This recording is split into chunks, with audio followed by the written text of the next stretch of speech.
ला ला ला ला ला ला ला।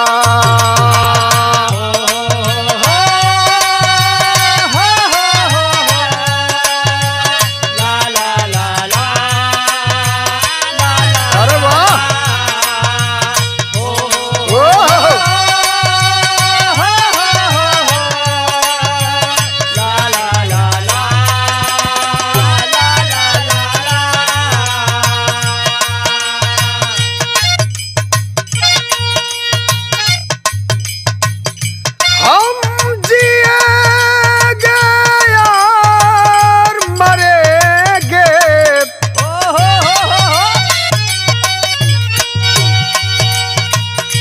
हम जिएंगे और मरेंगे ऐ वतन तेरे लिए। दिल दिया है जान भी देंगे ऐ वतन तेरे लिए।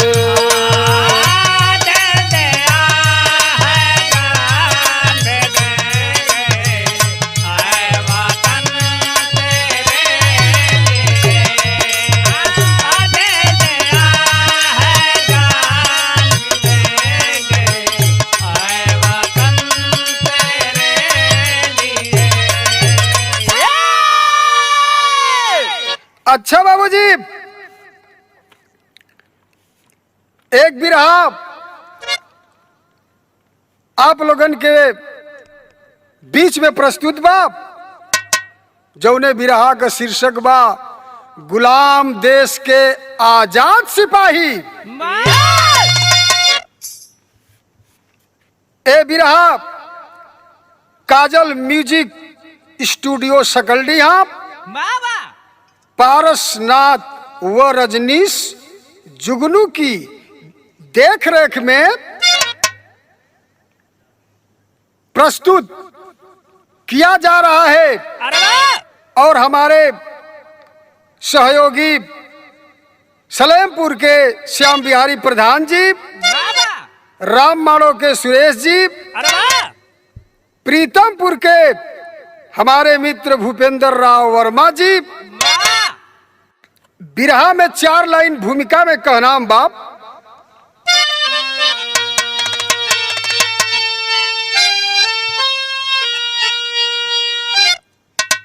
तो सिंह के माद में और नाद करने की हिम्मत किया है, दिया गीदड़ चुनौती। जो शरणार्थी आके भारत को मेरे और समझ रखा है जैसे अपनी बपौती। रोद देंगे दरिंदों के हर हौसले को, अरे बहा देंगे दुनिया में खूनों की गंगा। शिवाराण संगा के औलाद भूषण बन के फौलाद फहराएंगे हम तिरंगा।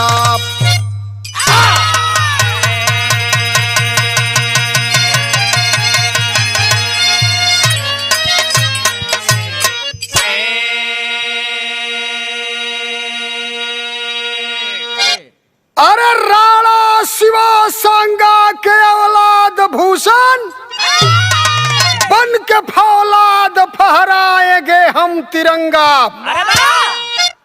एक लाइन कव्वाली लगल, कैसे मास्टर?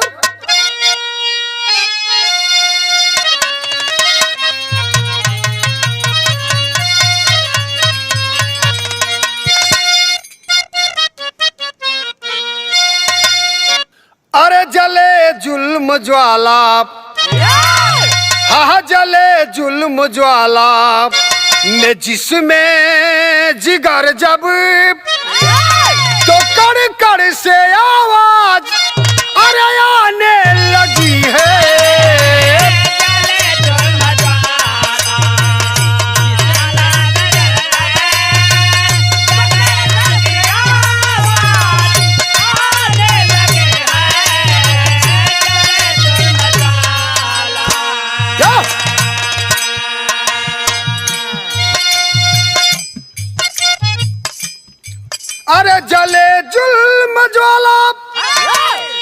उसमें जिगर जब तो कड़ से आवाज अरे आने लगी है।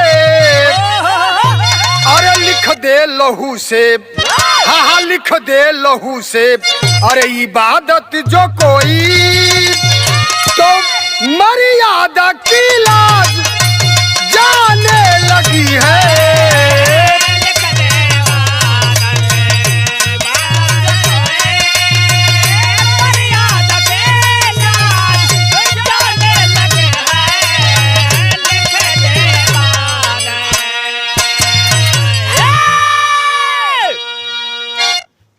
कहानी के शुरुआत बा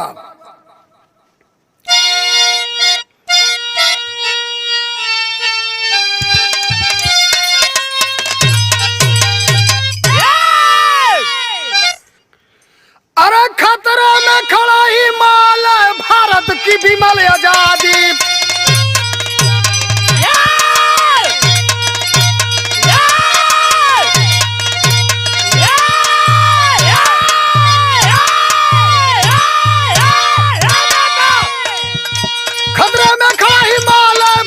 विमल आजादी चल पड़े वीर फौलादी सर मौत का सेहरा बाधी। गांधी का बुलंद नारा अंग्रेजों भारत छोड़ो, नहीं तेरा यहाँ गुजारा यहाँ से रिश्ता तोड़ो। ललकार उठा है भारत, भारत को चढ़ी जवानी, वरना तेरी मर्यादा हो जाएगी बेपानी। कोई पहाड़पुर गाँव में एक चौधरी घराना, जहां मुस्पदा यादव करते थे चौधरी राना। पत्नी थी सुमित्रा देवी बेहद वो सुशील नारी, घर गृहस्थ बगिया पति के संग सवार।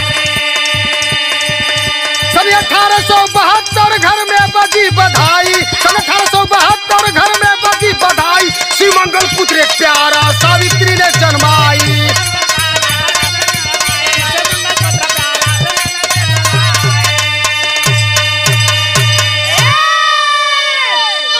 ए भैया देश गुलाम था, ब्रिटिश सरकार का शासन था,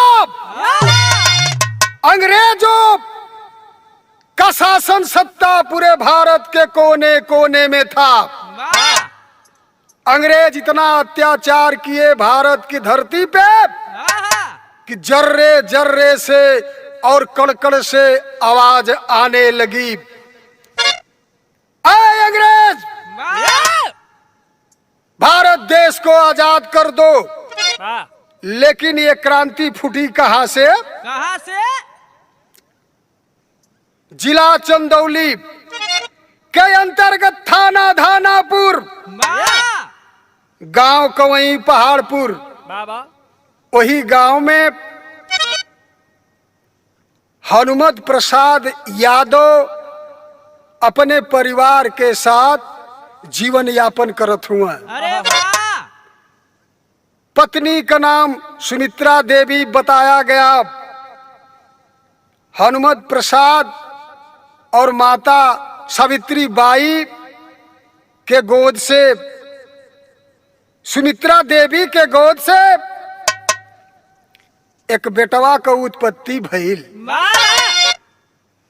जौने बेटवा का नाम दोनों प्राणी शिवमंगल रखला बहुत प्यार से। बड़ा बढ़िया रूप बाप। हनुमत प्रसाद यादव जी 8 गाँव का चौधरी रहला।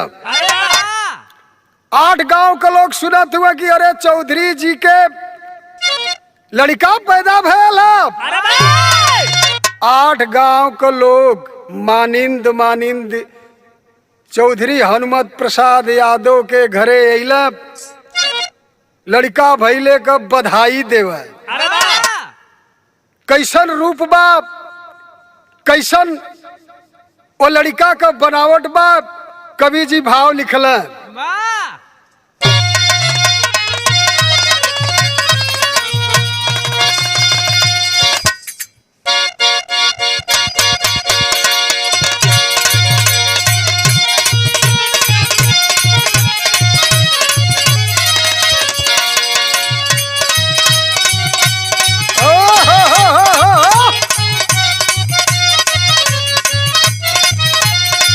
या या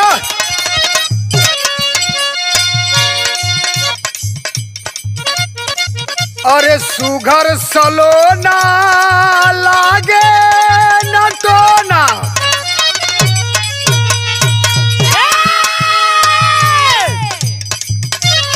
सुघर सलोना लागे न टोना निरखत रूपा निहाल लाल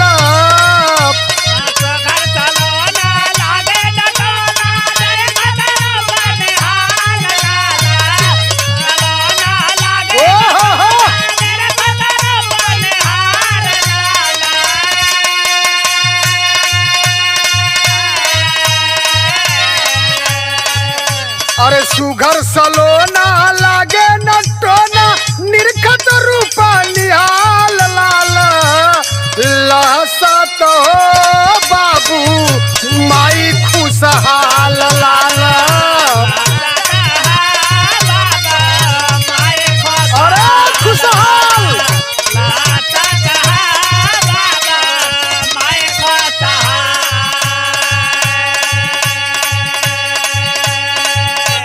सारे लोग झूठ के देखत हुआ कहला कि अरे चौधरी साहब के तो बेटवा बड़ा सुंदर भयल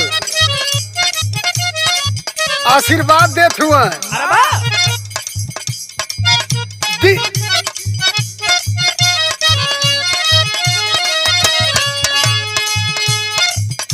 अरे दिन दूना रात चौवा गुना लगले बढ़े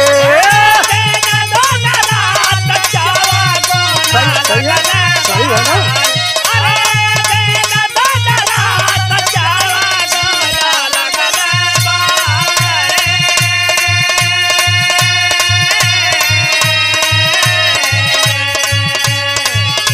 अरे करब पहलवानी जम के कुश्ती लगले लड़े अरे पहलवान बना पहलवान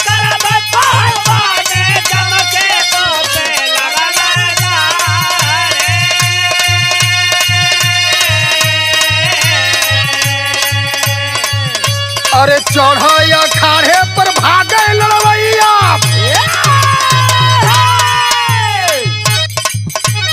चढ़ाया खाड़े पर भागे लड़वैया ठोकल जंगी ताल लाल लहसा तो बाबू माई खुशहाल लाला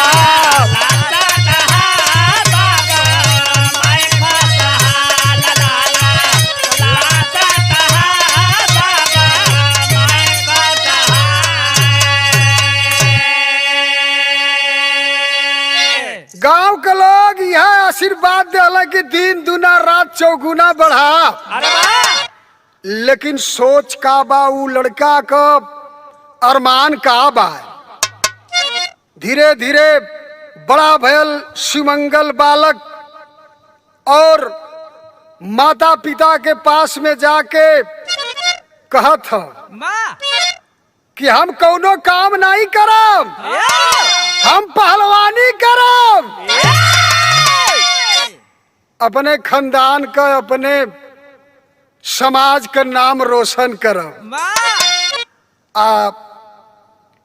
यह भयल बाबूजी हनुमत प्रसाद यादव कहला कि जा बेटा जा रियाज मारा तोरे खाए पिए का व्यवस्था हम करत ही पहलवान हो गई एरिया में कोई हाथ मिलाव वाला ना बा तो कवि जी के लिखे के पड़ल कि हर दंगल के बीच दहाड़े अरे हर दंगल के बीच दहाड़े जैसे राजा जंगल का अरे न्याय बदे अन्याय से लड़ना शौक रहा सुमंगल का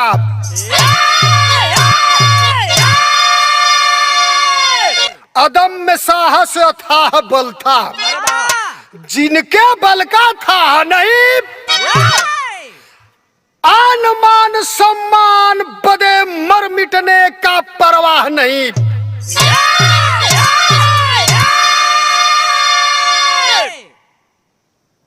मान सम्मान बदे जरा से भी चूक ना करे।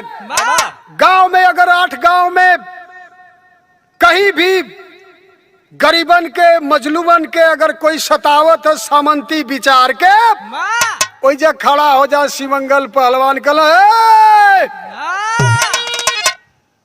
आवाज दे दे कि हमारे रहते ई गरीबन का अपमान ना होई। यही भाव था। लेकिन बाबूजी उस परिवार में कुछ समय के बाद धीरे धीरे सन 1928 में एक दुखद घटना घटल। और घटल का बाबूजी कि हनुमत प्रसाद यादव जी चौधरी जवन 8 गांव करल, शिवमंगल पहलवान का पिताजी ये दुनिया के छोड़ के चल देहले बाबूजी। बड़ा परिवार में दुख बा। 8 गांव के लोग जुट के आंसू बहावत हुए कि अपने कार्यकाल में अन्याय चौधरी साहब कहीं होवे ना देला।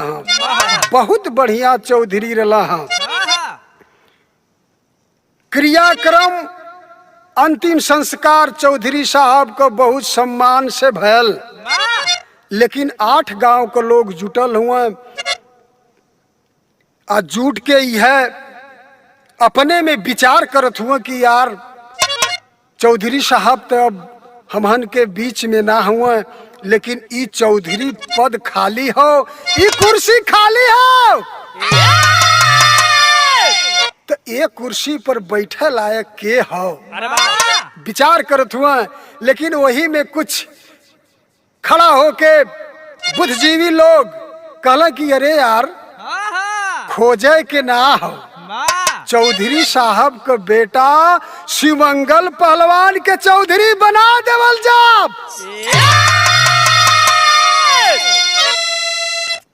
यह भयल चौधरी बना देवल गल बाबूजी। 4 बार निर्विरोध चौधरी रहे शिवमंगल पहलवान।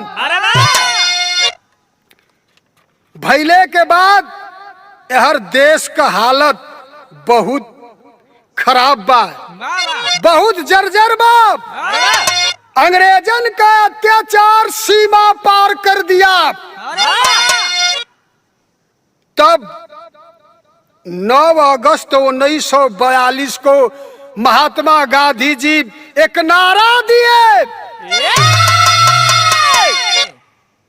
नारा दिए डू और डाई का नारा दिए, यानी करो या मरो। हाँ, करो या मरो का नारा जब देश में महात्मा गांधी जी जब दे दिए तो देश के वासी, देश के क्रांतिकारी सिपाही अपने जान की परवाह ना करके आजाद करने के लिए देश चल पड़े। बिरहा में तरस बदल गई मास्टर।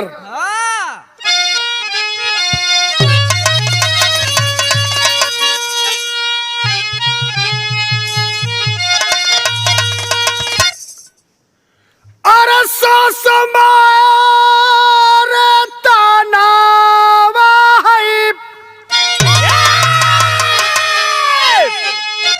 अरे नदिया मारे तनावा,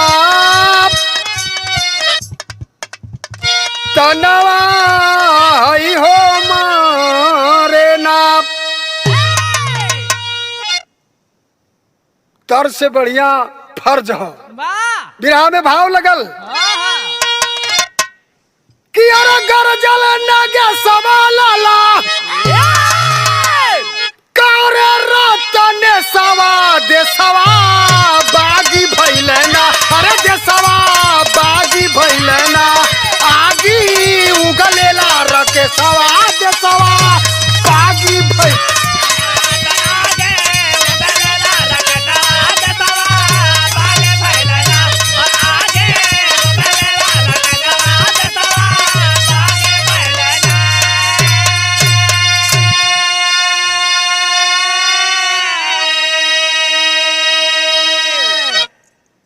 अरे गोरों के खिलाफ बाजल हिंद में मुनादी, अरे लेहल संकल्प हासिल कर के आजादी।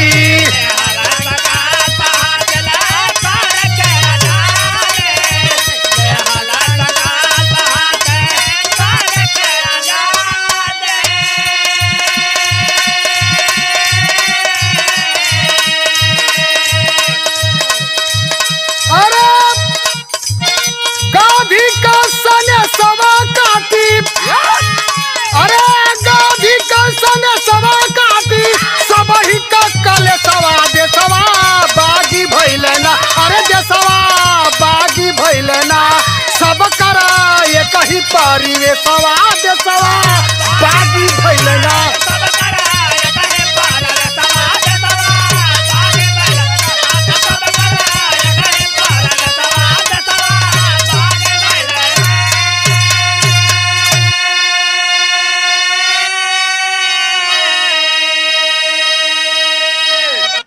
भारत के कोने कोने में क्रांति की ज्वाला भड़क गई। इधर जनपद चंदौनी में थाना धानापुर, सकलडीहा, सैदराजा आदि ऐसे छोटे छोटे शहरों में भी क्रांति की ज्वाला भड़क गई। क्रांति का बगावत का बिगुल बजा दिया गया। और इधर धानापुर में 16 अगस्त 1942 को हुआ क्या?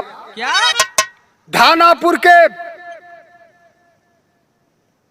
लोग जौने में विशेष में शिवमंगल पहलवान मीटिंग अपने यहाँ बुला करके 8 गांव लोगों से के बीच में मीटिंग का प्रस्ताव रखे। तो हुआ क्या? हेतिमपुर में हुई मीटिंग। अरे थाना में झंडा गाड़ेंगे, अरे जो भी आगा रोकेगा उसका ही छाती फाड़ेंगे। हरि नारायण महंगू सिंह, हरि नारायण महंगू सिंह, हीरा रघुनाथ जुझार चले। अरे कामता प्रसाद विद्यार्थी साथे शिवमंगल ललकार चले।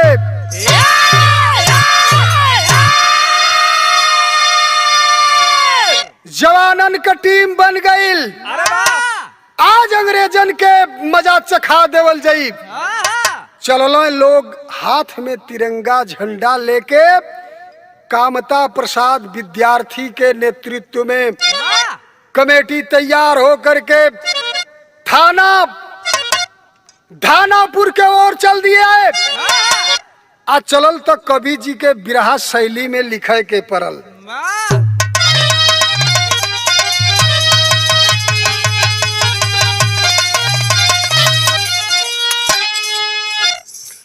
अरे पानी पर पानी वाला चल दिया, यादव शिवमंगल साथे उमड़ पड़ी यही रानी।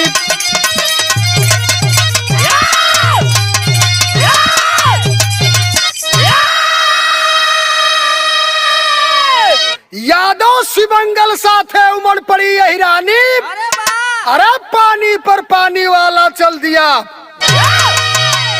जब कामता प्रसाद आगे तिरंगा झंडा भारत की शान को लेकर चल रहे हैं और पीछे से जवान जब चल रहे हैं तो थानेदार धानापुर का देखलस तो कलश की अरे साला यही 50 की संख्या में कहां से लोग आवत हुआ, हाथ में तिरंगा झंडा ले ले हुआ, बात का है।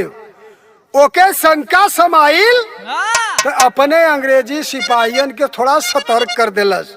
लेकिन इधर जवान धीरे धीरे जब धानापुर के पास में पहुंचला तो भयल का मास्टर।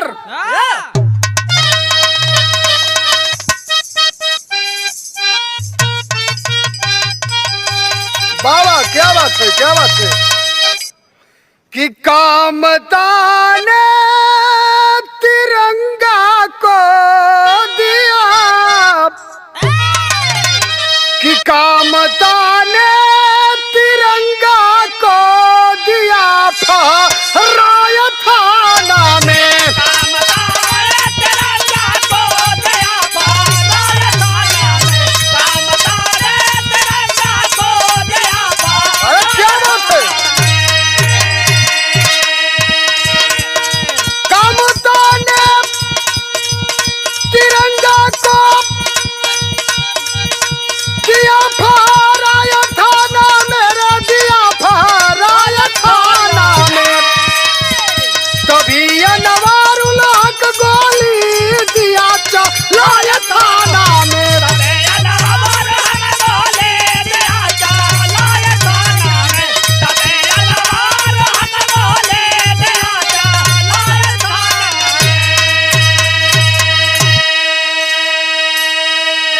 कामता प्रसाद ने चार दीवारी को फाड़ करके थाना धानापुर के प्रांगण में पहुंच गए और अपने भारत के तिरंगा को बीचों बीच गाड़ दिए और अंग्रेजों के झंडा को कबाड़ कर फेंक दिए।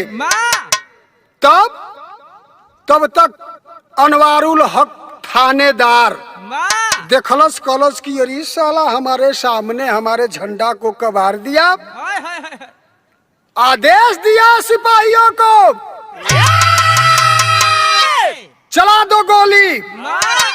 गोली चलल तो बाबूजी भैल का अरे सन गई लोहू में माटी रे बह गई खूनों की धारा। सन गई लोहू में माटी रे बह गई खूनों की धारा। शहादत के सपूतों से काल थर राय थाना में।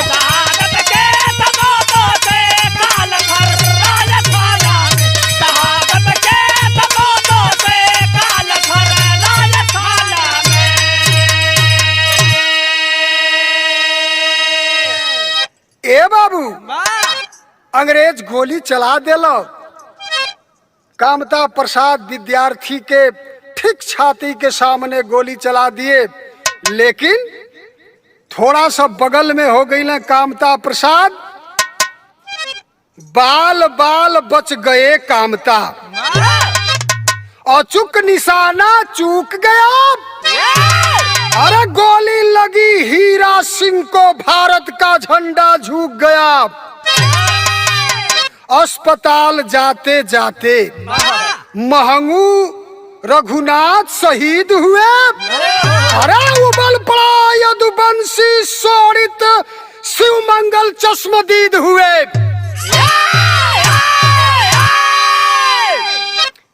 ए भैया गोली जाके कामता प्रसाद के बगल से निकलल, हीरा सिंह के जाके छाती में गोली लगल। हीरा क्रांतिकारी सिपाही भारत के नाम पे शहीद हो गए और कुछ लोग लेकर के महंगू रघुनाथ को रास्ते में जा रहे थे। अस्पताल में जाते जाते आखिरी दम को तोड़ दिए।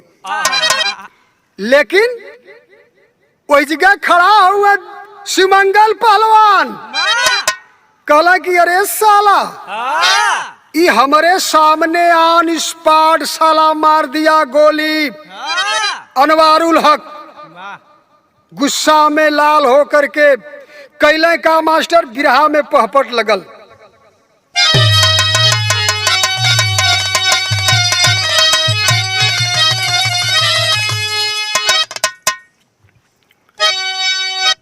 अरे गरज पड़ा शिवमंगल का लोहबाना थाना धानापुर।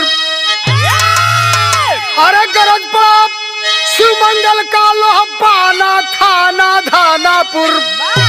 मची खलबली लख विद्रोही बाना थाना धानापुर।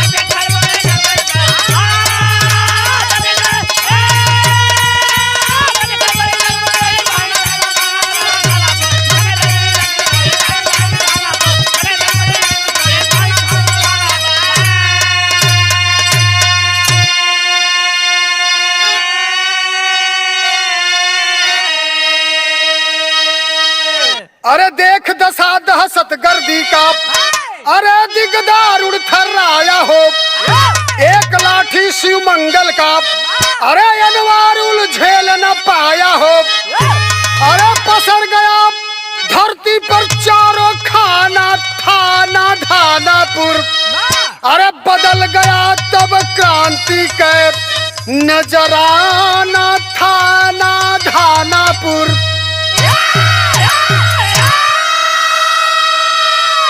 ए भैया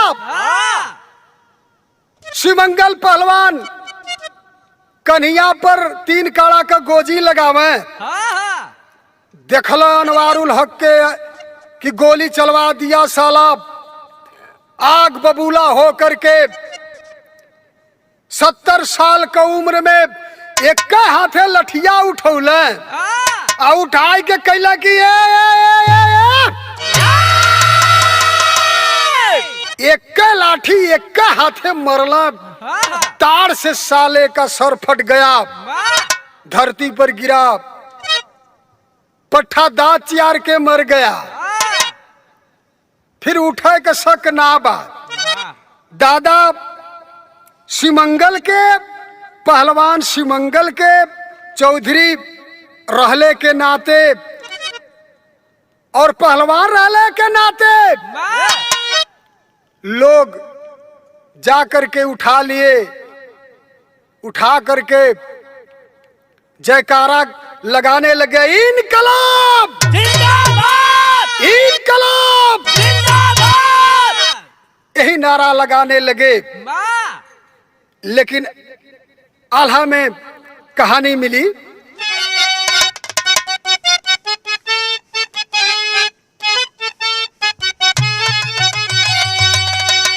अरे सोड़ित में सनाइल धाना पूरा का धरतिया भैया,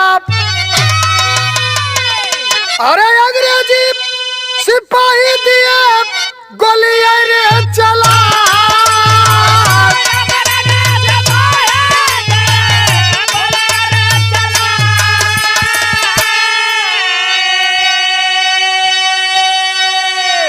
अरे हिंग उतर के हीरा रघु नाथ गाजीपुरिया भैया, अरे मांगू भदाऊ के शहीद भइल भाई,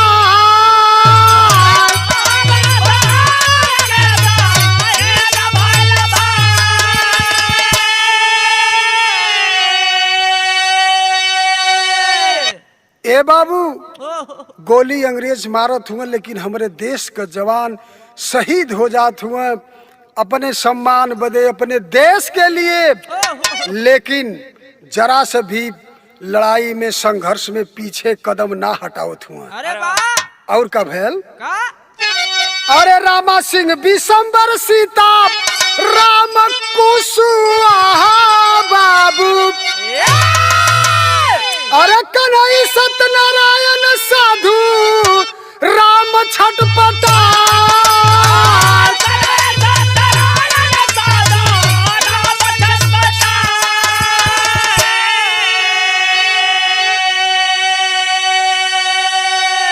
अरे घायल क्रांति वीरावन के नाजुक बहालतिया भैया, अरे लेकिन बढ़ा उग्रता के रोके ना रोका,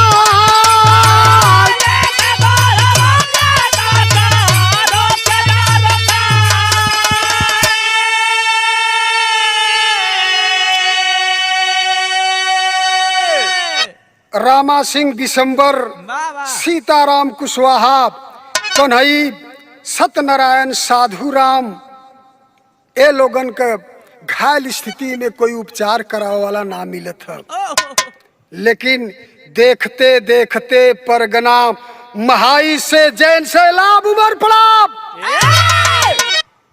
तब मास्टर साहब तरी सदर लगाला,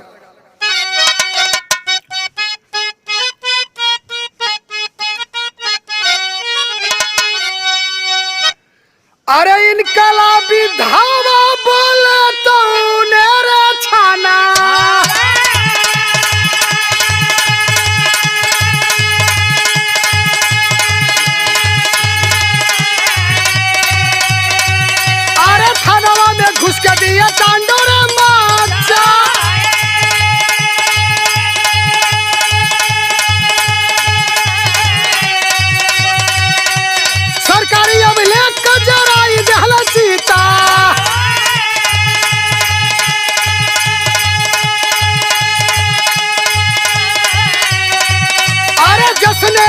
दीवाला रहल माँ।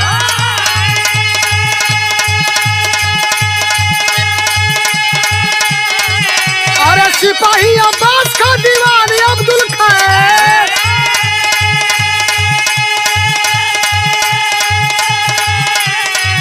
अरे मुंशी वसीम अहमद गाइल घेरा।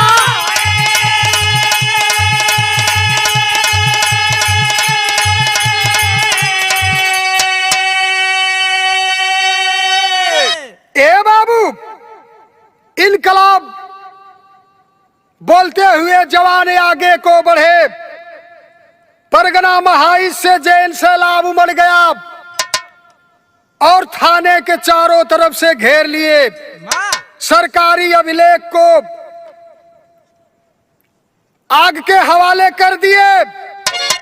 सिपाही अब्बास खां, दीवान अब्दुल खैर, मुंशी वसीम अहमद, ये तीन लोगों को चारों तरफ से घेर लिए और घेर के लातन मुक्कन इतना मार मरल कि कचूमर निकल गल। पट्ठा दांत चियार के मर गई। इधर भैल का आला सदर है।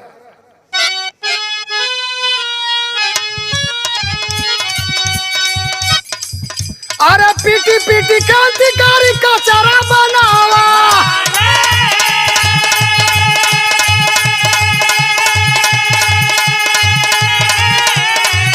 अरे परगना महाई से जन सैलाब उमड़ल।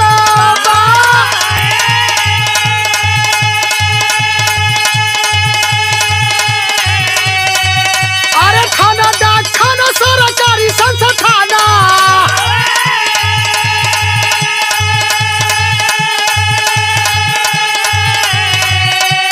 रेलवे लाइन क्षतिग्रस्त बौखला।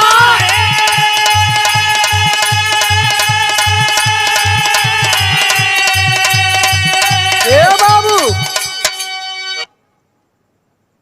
परगना महाइज के लोग थाना, डाक खाना, सरकारी संस्थान सब जला दिए। यहां तक कि थाना धानापुर में भी आग लगा दिए। एक तरफ से जलने लगा और इधर सैद राजा सकलडीहा के लोग रेलवे लाइन के पटरी के उखाड़ देला, क्षतिग्रस्त कर देला। अंग्रेजन के आवाज जाए का रास्ता ब्लॉक कर दिए। तब आरे धानापुर चल दाऊने सैयद राजा सकलडीहा जश्न मनावे सब तिरंगा फहराए।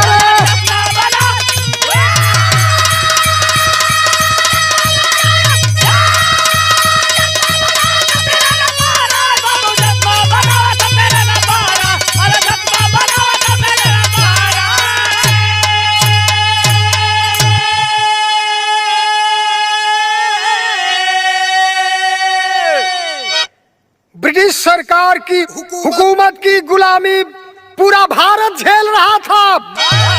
उस समय फिरंगी हुकूमत जब थाना धानापुर के क्रांतिकारी नौजवान अंग्रेजी सिपाहियों को मार मार के मौत के घाट जब उतार दिए, फिरंगी अंग्रेज 10 दिना तक सकलडीहा, सैद राजा और धानापुर अंग्रेज सिपाही एक भी नहीं आए। 10 दिन तक इस गुलाम देश में 10 दिन तक ये तीन स्थान सकलडीहा, सैद राजा और धानापुर आजाद रहा। जश्न मनावत हुए लोग और 16 अगस्त से 26 अगस्त तक ये 3 शहर आजाद रहल। कांधे पर उठा करके शिवमंगल पहलवान को जुलूस निकाला गया। निकाल करके लोग शिवमंगल पहलवान के चारों तरफ घुमावत हुए। आज जब घुमावत हुए तो कवि जी के खड़ी लाइन लिखे के पड़ल।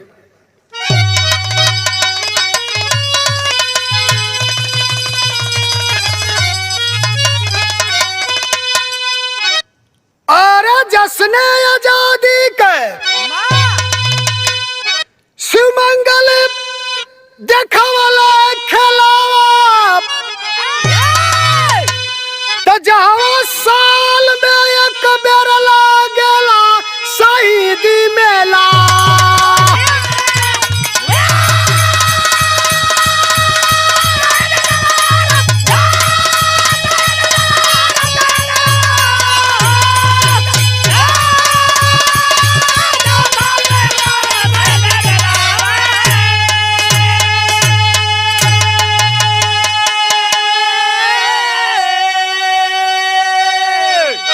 जश्ने आजादी के शिवमंगल देखवला खेलवा जहवा साल में एक बेर लागेला शहीदी मेलवा। निष्ठा ईमानदारी अदम साहस प्रतिभावान हो, शोषण और सामंत विरोधी शिवमंगल पहलवान हो। जे करे कि मान सम्मान में अरे उमड़ेला रेलावा, जे करे कि मान सम्मान में अरे उमड़ेला रेलावा, जहाँ साल में एक बेर लागेला शहीदी मेला।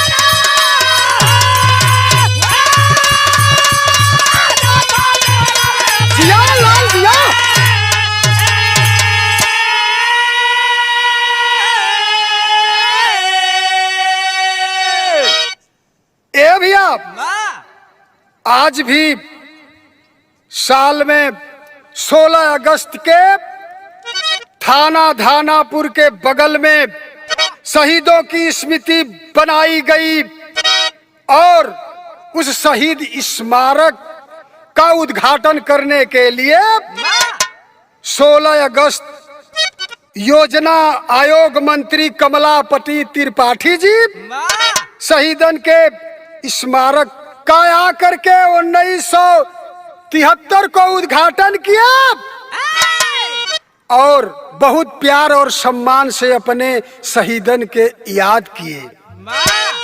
आज भी 16 अगस्त को श्रद्धा सुमन बहुत प्यार से अपने शहीदन के समर्पित करते हैं लोग। आप अपने सपूतन के याद करते हैं बहुत प्यार से। गाना के आखिरी लाइन, गुरु दिल मोहम्मद राम सेवक सिंह शिव बदन हरद्वार रवि चंद्र भूषण शिव पूजन किए गीत तैयार। अरे पानी पर पानी वाला चल दिया, शमशेर विशाल गावे वीरों की कहानी। ओ पानी पर पानी वाला चल